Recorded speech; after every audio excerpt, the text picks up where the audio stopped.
So there's been a couple of coaching changes. Let's talk about it. So as of today, Thursday, 25th of September, Scott Selwood will no longer be coaching at the Pies. Scoots has been at the club for 6 years. He joined just prior to the 2020 season, so still under Buckley. So he's been there quite a while, has seen the club grow, was the one of the masterminds behind our 2023 flag. This year, he went to coach the forwards. We know what a big year he has had, him and his family. And he came back and helped us as best that he could. And I just want to wish Scott Selwood all the best, and his family as well. He's going to pursue. He's going to go overseas. Going to go pursue other opportunities. So we wish him just absolutely all the best. Also, it's been reported that Josh Fraser, our head of development, won't be coaching at the club either and will be taking up a role at Carlton. Now, Josh Fraser, a Collingwood legend, our first number one draft pick, our second number one, like first number one draft pick. We've only had two number one draft picks in our history: Josh Fraser and Accentra, which was last year. So that's insane to think, but really good because it means that we're not on the bottom of the ladder. We're not getting all these picks, right? Incredible. But Josh Fraser oversaw head of development. He has been at the club for a couple of years. So he's going through the VFL boys and the young guys and getting them ready to play AFL football. Now, we've seen a couple of these young kids come through, mainly, Ed Allen, Rowan Steele, Charlie West debuted, Will Hayes debuted this year as well. And our VFL did a lot better than they did last year, that's for sure. And that's in part as well to Andy Odden, our VFL head coach, and everyone sort of around there. Neville Jett is also a development coach as well. So Josh has overseen that entire program, which we absolutely love. And, our philosophy is just to try and win flags. And sometimes you can't get those kids helping you. If you're playing these older guys that are just playing better and then they're going to continually play better. You look at Hawthorn. Hawthorn were the only team this year to not debut a kid, which is crazy to think of. So, in a team that took us, we went to a prelim as well, the same like Hawthorn. We debuted a couple of kids. We had Rowan Steele. We trusted him. Will Parker. So the development has been really, really good. Could it, improve a little bit? Yeah, of course. Every sort of area can improve a little bit. Craig McRae can improve a little bit here and there. But we do wish Josh Fraser all the best, but not the best going to Carlton. But Carlton do have a really good coach or developmental coach in Josh Fraser. So they do have a really, really good guy there. Now let's talk about what this means for Collingwood in general. Here is our current list of coaches and the gaps that we need to fill. So you can see senior coach, Craig McRae, not going to change.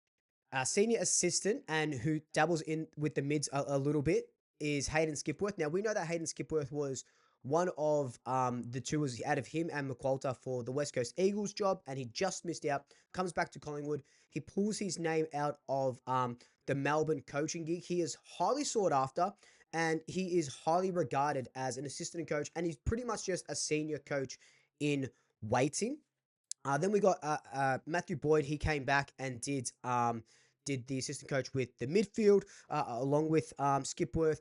You can see that there's a gap in the assistant coach for the forwards because that's what Scott Selwood was doing. Our assistant coach for defenders was Jordan Roughhead, and then we need a new head of development.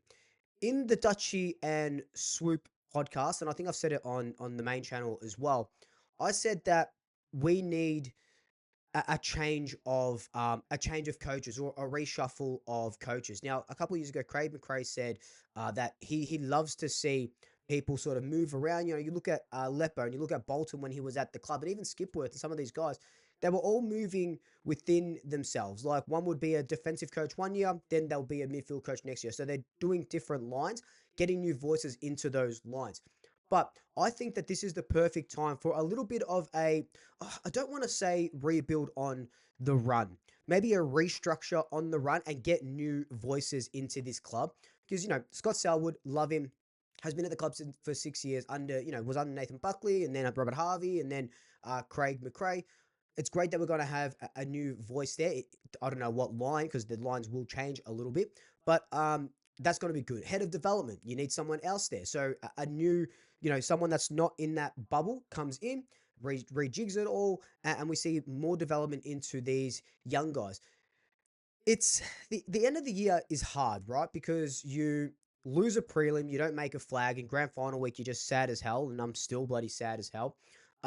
You say goodbye to players like Markov, Charlie Dean, Ash Johnson, Finn McRae. You say goodbye to Will Hoskinelli. You might lose a couple of senior players that go to other clubs. Trading is coming up. Now you're losing assistant coaches, and we're such a one club family that whenever someone leaves, it does hurt, right? It does hurt, even if they've played one game at the club, or if they've played, if they've coached 300 games at the club. It does hurt. It doesn't hurt any less, right? But I think that this has come at a perfect time. We obviously have been, well, I feel anyway, this is my opinion, we've been a little bit too stale this season, especially when Scott Selwood, when all that sort of stuff happened. You could see our forward line, when he wasn't coaching them, started to fall apart a little bit, and we just didn't get that back up. We were really good defensively, but we just weren't generating enough scores going forward.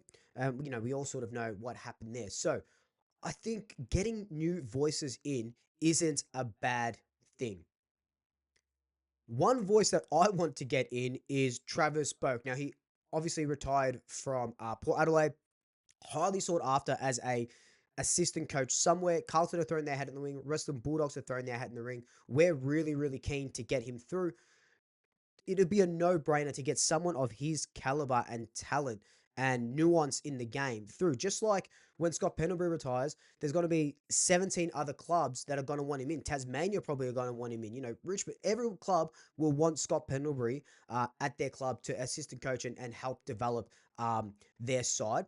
I think Travis Boak is no different. If we could get Travis Boak and a couple of these other senior players, I don't know what the intentions are for recently retired players, but Kellen Ward would be a good get as well. But Travis Boak, we know that there is an intention for Collingwood to sign Travis Boak to a role, and he can take what he's learned at Port Adelaide and dealing with those players and his knowledge of football for decades in the game into the Pies, and then new ideas come in, and he starts birthing new game plans and formulating new ways to win and to score and to do stoppages and to set up defensively, set up in the forward line.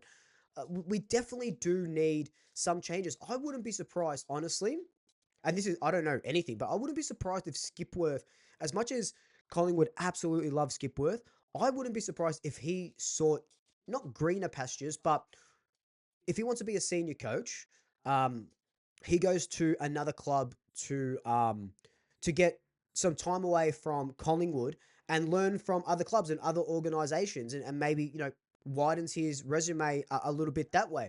So I wouldn't be surprised if there are more rejigs around these assistant coaches. Is Jordan Roughhead the way going forward as our defensive coach? Is there someone else out there that we can sort of get in? I'd love. I know we had at one point we had a ruck coach. I know Hawthorn definitely do have a ruck coach. We have, I think Matthew Boyd does the rucks at the moment, but even if a specific ruck coach would be great. Again, you have to deal with the soft cap issues, but I wouldn't be, yeah, like I said, wouldn't be surprised if there are more coaching reshuffles or rejigs. We aren't going to stand still being the best club that we can be. So we're going to be looking for the best assistant coaches somewhere else. Sydney, I think, just picked up Simon Goodwin. Carlton just picked up Ken Hinkley, which is incredible. So Carlton and someone else just picked up Luke Power as well. So you can't, in football, you can't stand still. And for a few years, we have stood still a little bit with our coaches. I know the lines have been changing and bolts left and stuff like that, but we have stood still just a tiny bit. We have moved a little bit, but we have stood still just a tiny bit. This gives us great ammunition going forward for 2026, and I'm very, very excited to see who we bring in and what they bring into the preseason, because let me tell you, it is going to be a huge, huge preseason. Let me know your thoughts down below. Who do you want to be an assistant coach at the club? Would you make any further changes? Does Craig McRae need a little bit more support? Is there anyone that you would want to see in that assistant coaching role? Let me know your thoughts down below. Also, there will be a survey pinned to the comment section below. Please fill that out. You will win a huge prize pack, which is really, really cool. I'm just trying new things. Like I said, memberships are going to be changing soon. Um, it's time to lock in for 2026. But until then, like, comment, subscribe, tell your family, tell your friends, tell your pets, and until next time, double shackers. I'll swoop you later.